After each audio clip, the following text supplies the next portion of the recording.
Hello and welcome to this episode of the Chat, a series of conversations that I have with political leaders and other newsmakers. Uh, we have with us a very privileged to have former minister and a very senior BJP leader, Nilesh Cabral. Nilesh Bab, welcome. Thank you. Uh, Let us start by actually stating that once upon a time, apart from the various hats that you wore, you were also the president of the Goa Chess Association. And chess and politics have a very close relationship because it is all about moves. Uh, do you feel at this point of time, the, the within the BJP, there's a lot of chess being played, and some pawns are getting pushed on one side, while there are certain pieces that are moving ahead?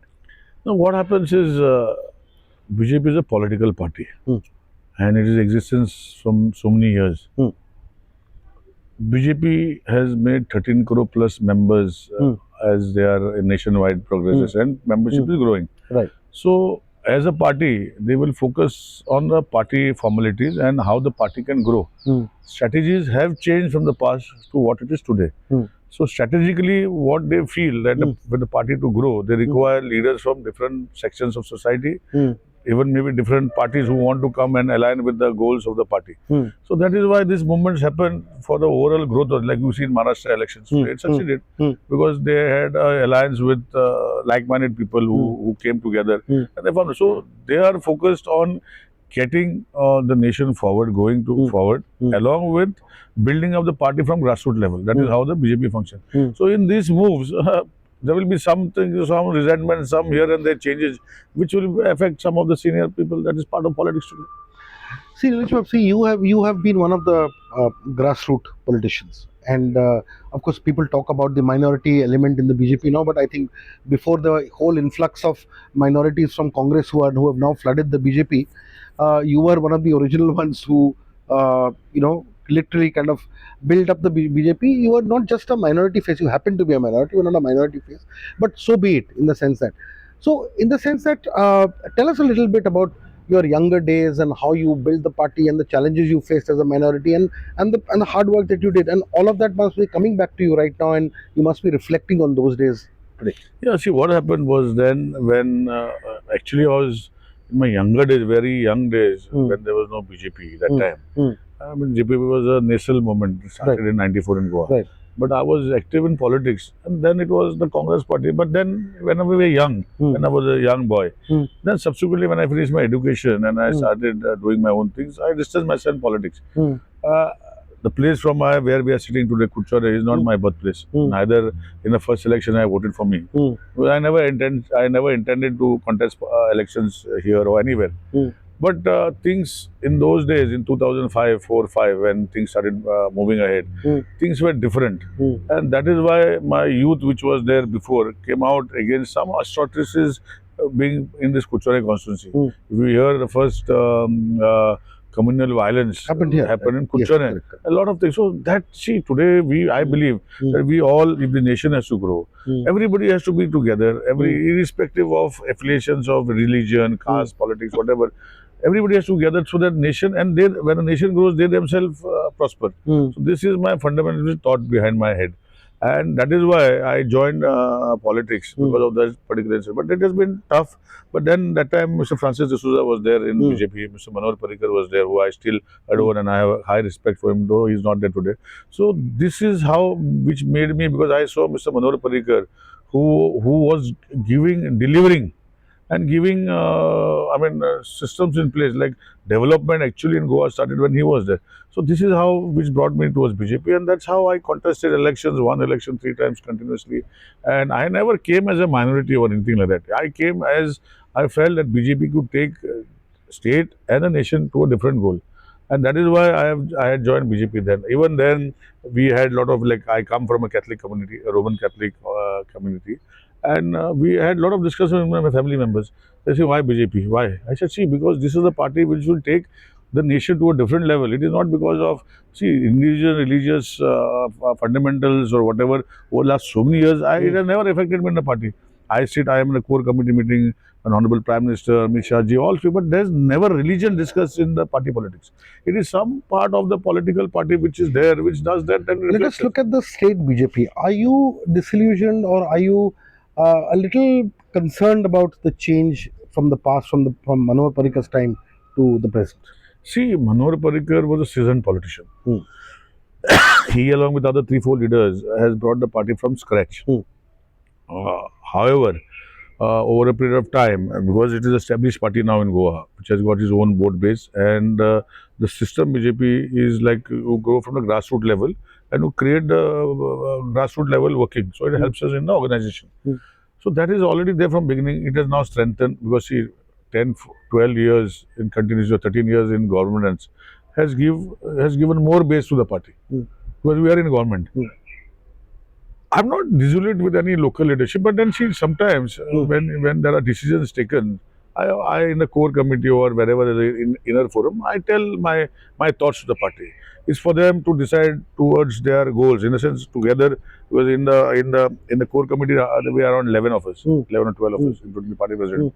So we are able to express ourselves. So what are those thoughts? If you can just express some of those No, thoughts. thoughts will see when there are some, I cannot tell you because this is part of the core committee, but they are see like governance of the government. See, this is not only me. There are other people also who tell the Honorable Chief Minister because he's part of the core committee. And they guide him in taking decisions. And whatever major decisions he takes, I'm not saying all 100%, but some of them are discussed in the core committee and then it goes forward.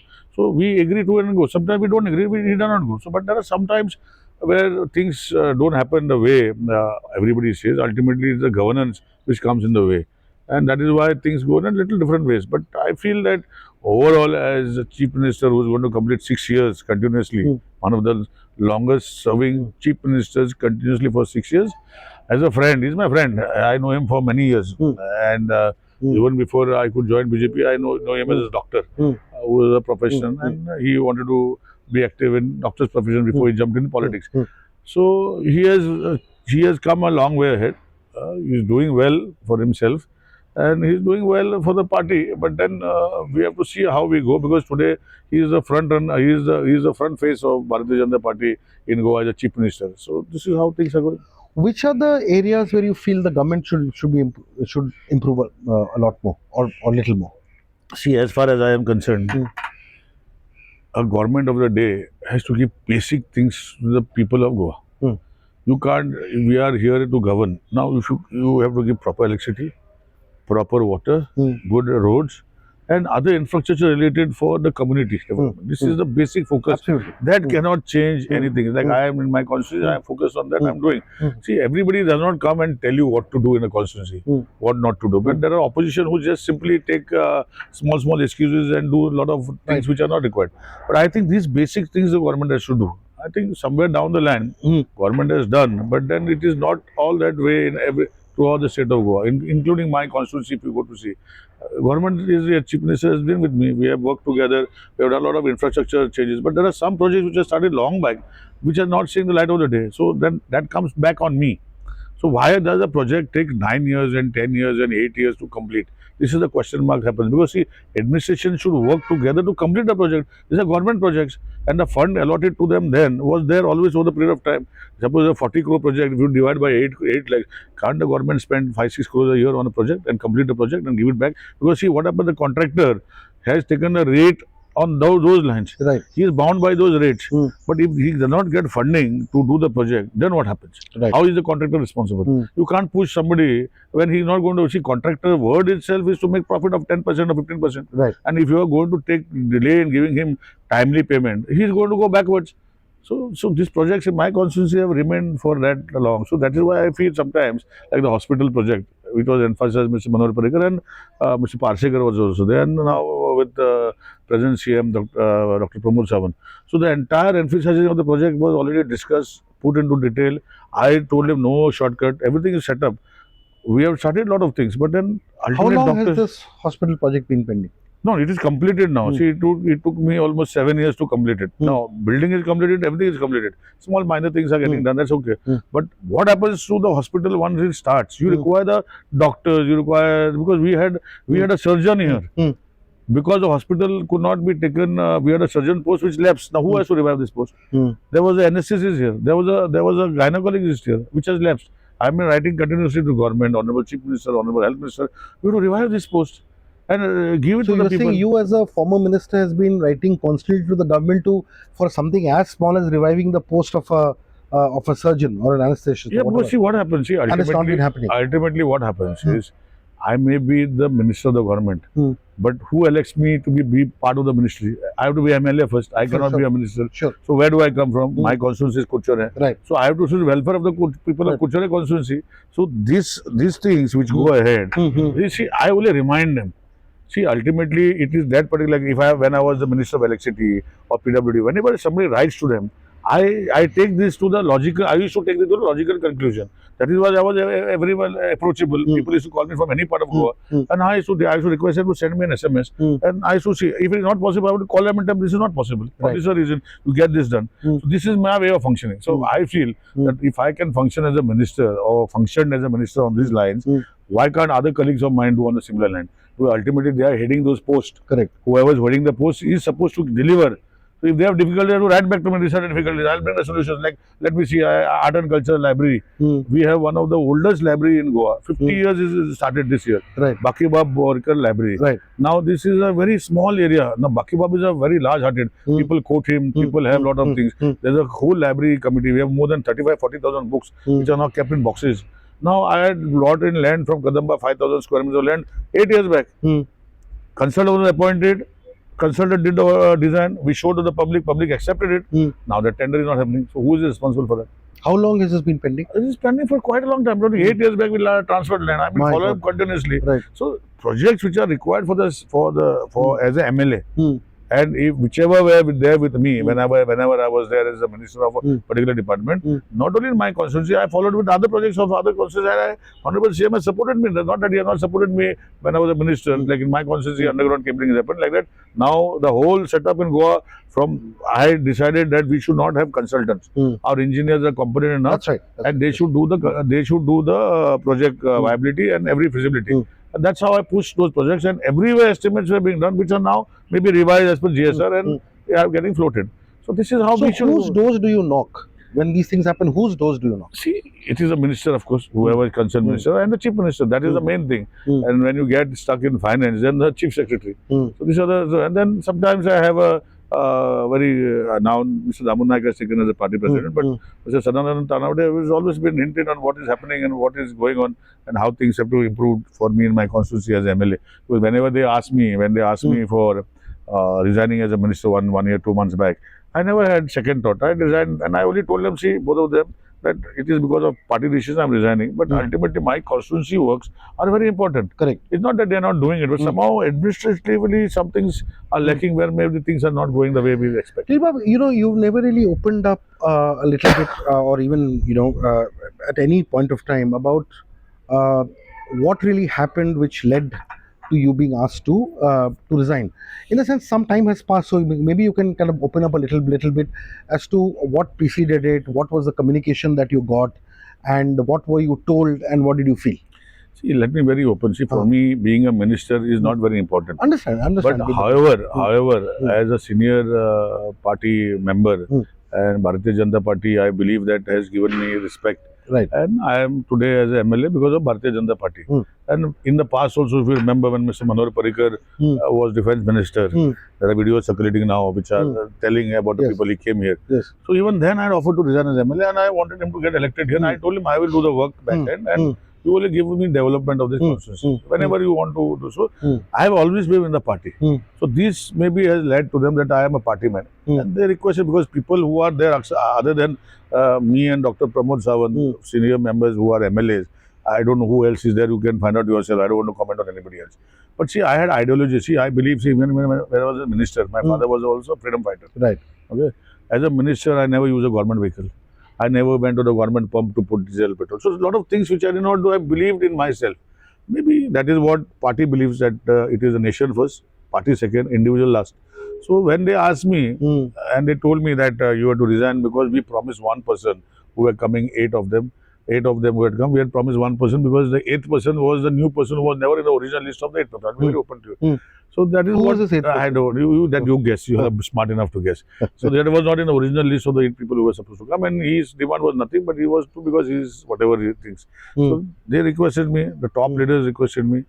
The central party leadership, all organization secretary.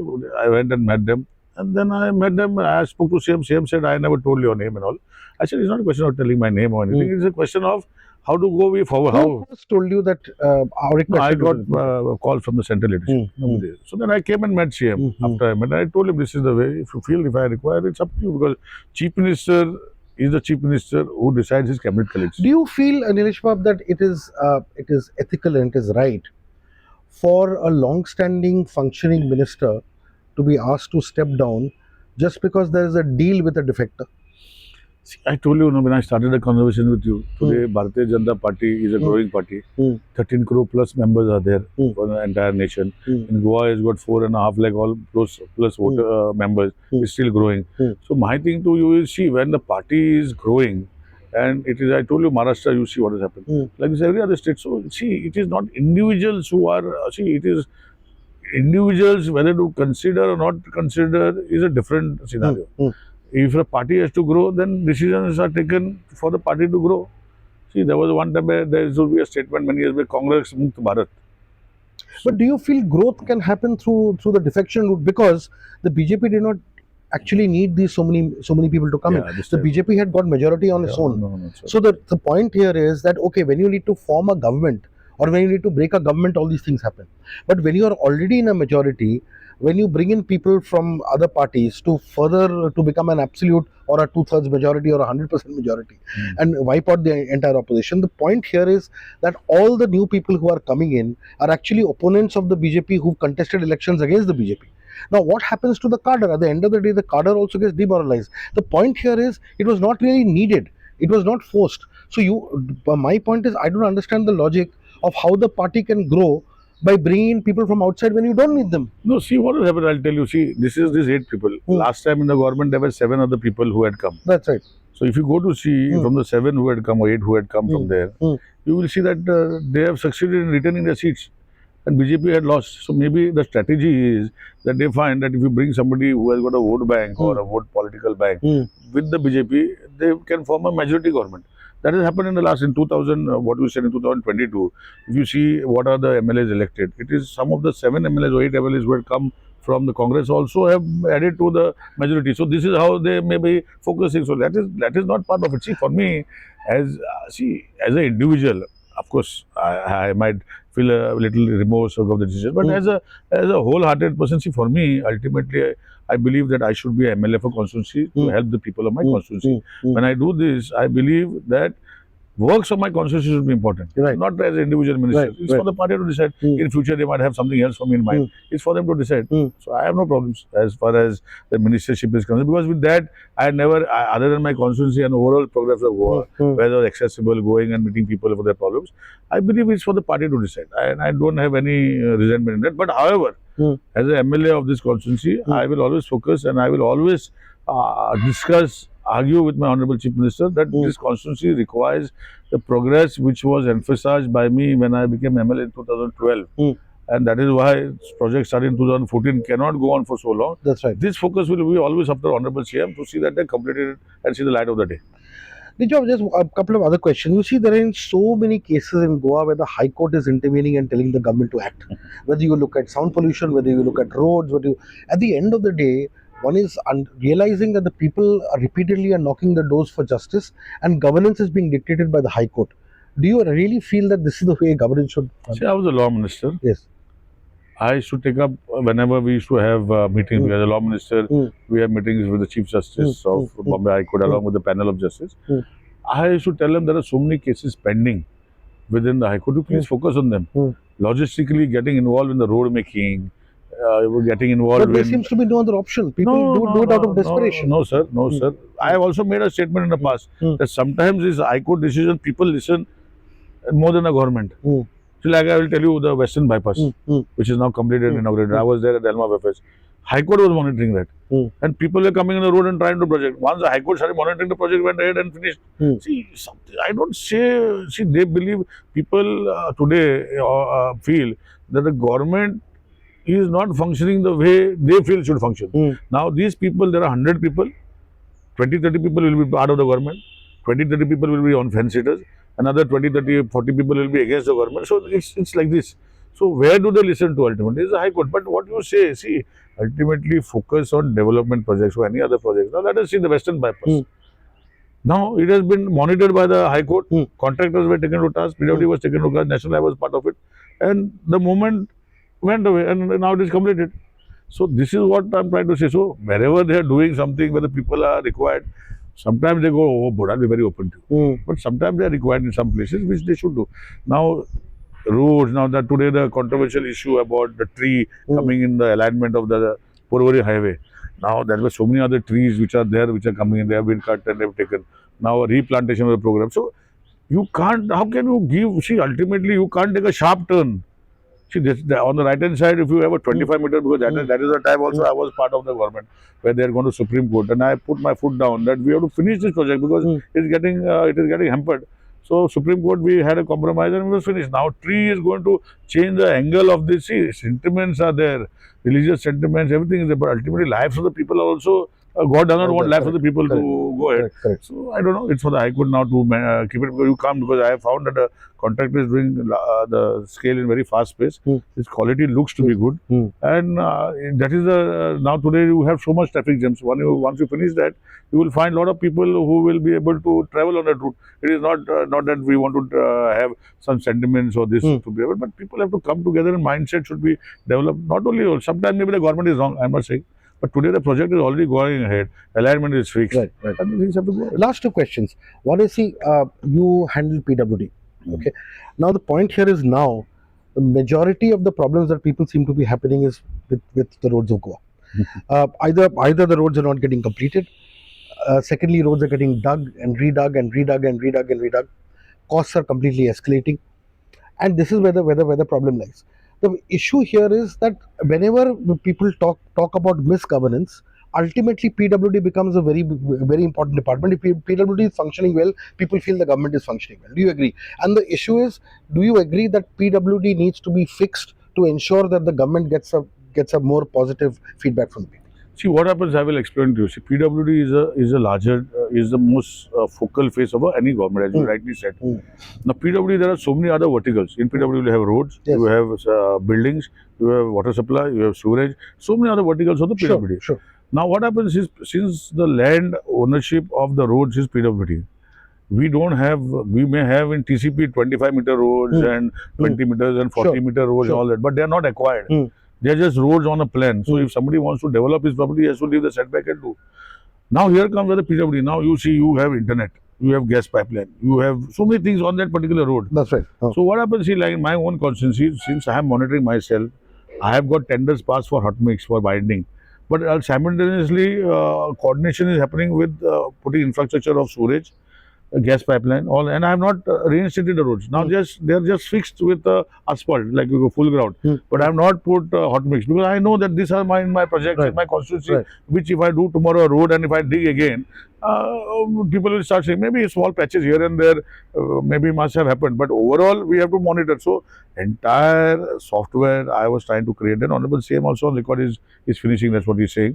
That software creation has happened where I did not change the entire mechanism of roads not named after Nilesh Cabral to Sujay Gupta house or Nilesh Cabral to somebody else's house. Put coded roads were put, so that we know. Absolutely correct. Yes. We know that this code, when given, then these people who are wanting to dig road should use that code. Right. Where they want to do the infrastructure on the road, where if you want the internet cable, you want to put something else inside, anybody. But has it been implemented? Not yet. I don't want to comment because I am not part of PWD, but I started it when I became minister. See, either it has been implemented or not implemented.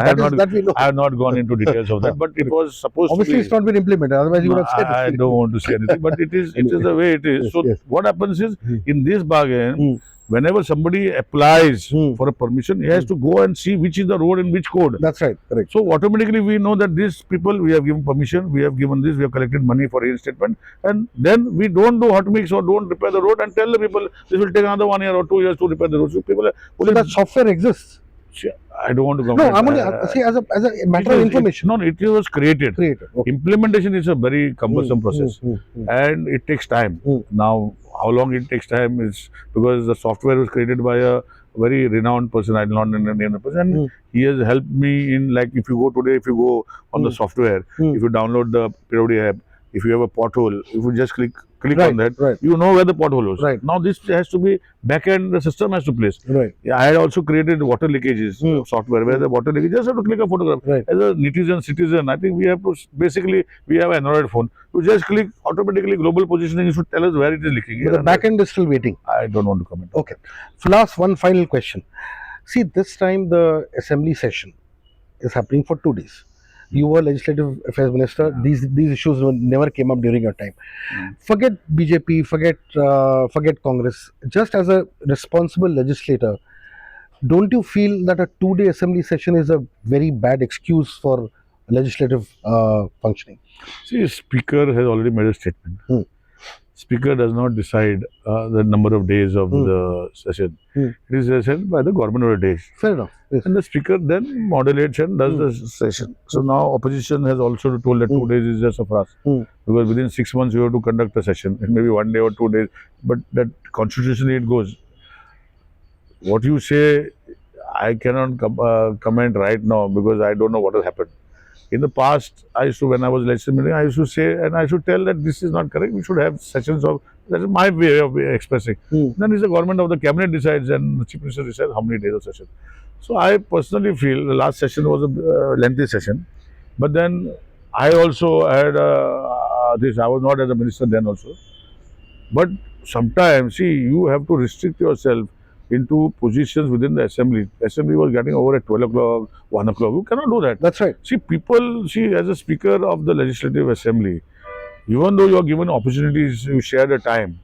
You can't make one man speak for 45 minutes and 1 hour. Absolutely correct. So this is what I think the legislators have to realize, that your points should be stressed and finished within your 5 minutes or 10 minutes, maximum 12 minutes. Right. You can't take 45 minutes to 1 hour. So I used to always, even see, I could not sit. Whenever I used to speak, bring out my points within 8-10 minutes or 12 minutes maximum. But when you speak for hours together, how can the progress of a particular state, you and they repeat, they are the opposition trying to go over each other, one brownie point or the other point. This is not for discussion. We should focus on the overall spotting, point wise, discuss, bring it to the forum, and then be after the government to see it implement it. If you see the last, this is the reason maybe the Honorable Chief Minister feels that these are people who are there who do not understand legislature. You just cannot discuss 1 hour and 2 hours in the assembly. This maybe the reasons where they are having 2 day session. I feel, I don't know. Okay, yeah. I mean, with you, Nilesh Baba, a lot needs to be read between the lines than in the lines. But thank you for a very fruitful discussion, for opening up completely, and all the very best to you for your political future. Thank you, sir. Thank you. Thank you. Thank you.